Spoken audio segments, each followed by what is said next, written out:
ఇక మహబూబాబాద్ జిల్లాలో బీఆర్ఎస్ కు భారీ షాక్ తగిలిందని చెప్పుకోవచ్చు. సో దీనికి సంబంధించిన బ్రేకింగ్ న్యూస్ ని మనము బిగ్ టీవీ స్క్రీన్ పైన చూస్తున్నాం. ముదిరాజు మహాసభ రాష్ట్ర ప్రధాన కార్యదర్శి నీలం దుర్గేష్ అయితే బీఆర్ఎస్ పార్టీకి రాజీనామా చేసి అటు కాంగ్రెస్ లో చేరారు. కమటం శ్రీధర్ గారు, కమటం పెదకుమారస్వామి గారు, రడం చిన్న వెంకన్న గారు, పోలిపాక శ్రీను గారు, బోల రాజాలు, నీలకుర్తి కళ్యాణ్ రెడ్డి, బోల శ్రీశైలం, బోల నారాయణ, చిన్న దూడన్న, కీర్తి సంపత్ స్టేజ్ వద్దకు రాగలరు.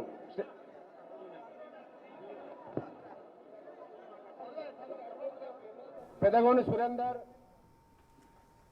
ఇక మహబూబాబాద్ జిల్లాలో బీఆర్ఎస్ కు భారీ షాక్ తగిలిందని చెప్పుకోవచ్చు. రాష్ట్ర ప్రధాన కార్యదర్శి నీలం దుర్గేష్ అయితే కాంగ్రెస్ లో చేరారు. ముదిరాజు మహాసభ రాష్ట్ర ప్రధాన కార్యదర్శిగా ఉన్న నీలం దుర్గేష్ బీఆర్ఎస్ పార్టీకి రాజీనామా చేశారు.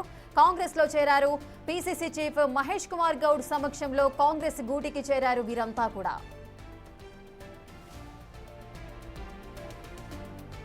శ్రీధర్ గారు మొదలైన వారు స్టేజ్ పైకి రాగలరు.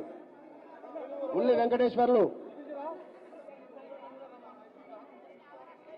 ఇంకా ఇప్పుడు పిలిచిన వారినే కాకుండా ఎవరైనా మిస్ అయిన పేర్లున్నా కూడా దయచేసి స్టేజ్ పైకి రాగలరు. క్యాంపు దండ నుండి దారావత్ కైకా సర్పంచ్ గారు, దారావత్ రవి ఎక్స్ఎఫ్డీసీ గారు, బానోత్ లాలు గారు, వార్డు మెంబర్ బానోత్ నరేష్, జాటోత్ వెంకన్న, గుగులోత్ వీరాసింగ్, దారావత్ రవి, బానోత్ వీరన్న, బానోత్ వెంకన్న, బానోత్ సితార, సారంపల్లి మోహన్ రెడ్డి గారు స్టేజ్ పైకి రాగలరు. సారంపల్లి మోహన్ రెడ్డి గారు పిలిచిన సారంపల్లి మోహన్ రెడ్డి గారు స్టేజ్ పైకి రాగలరు.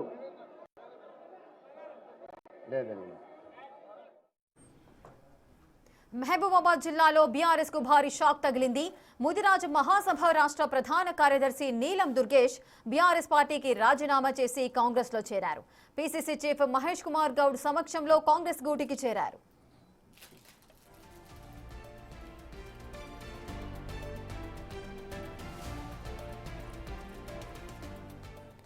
ఇక బీఆర్ఎస్ నుంచి చాలా మంది కూడా కాంగ్రెస్ పార్టీలో జాయిన్ అవుతున్నారు. పూర్తి డీటెయిల్స్ మా ప్రతినిధి యశ్వంత్ అందిస్తారు. యశ్వంత్, జిల్లాలో బీఆర్ఎస్ కు గట్టి షాక్ తగిలిందని చెప్పుకోవచ్చు.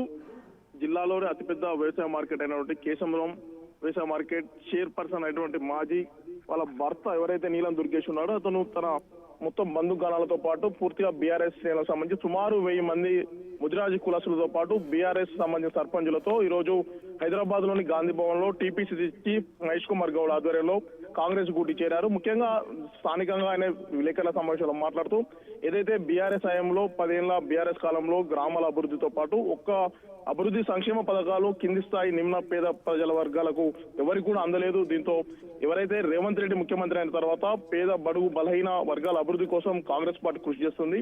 కాంగ్రెస్ తోనే పేదల అభివృద్ధి, బీసీల అభివృద్ధి సాధ్యమని భావించి పార్టీలో జాయిన్ అవుతున్నట్టు కూడా తన అనుచరులతో పాటు ప్రెస్ మీట్ ఏర్పాటు చేసి కూడా బీఆర్ఎస్ లో పూర్తిగా అన్యాయం అక్రమాలు జరిగాయని కూడా పేర్కొన్నాడు. ముఖ్యంగా ఎవరైతే కష్టపడ్డ కార్యకర్తలకు బీఆర్ఎస్ లో గుర్తింపు లేదు. ముఖ్యంగా ఎవరైతే మాజీ ఎమ్మెల్యే శంకర్ నాయక్ ఉన్నాడో శంకర్ నాయక్ హయాంలో చాలా మంది కార్యకర్తలు ఇబ్బందులు పడ్డారు, ఆర్థికంగా పాటు మానసికంగా ఇబ్బందులు పడ్డారని కూడా తెలిపాడు. Rekha. Right, thank you Yashwant, thanks for the details.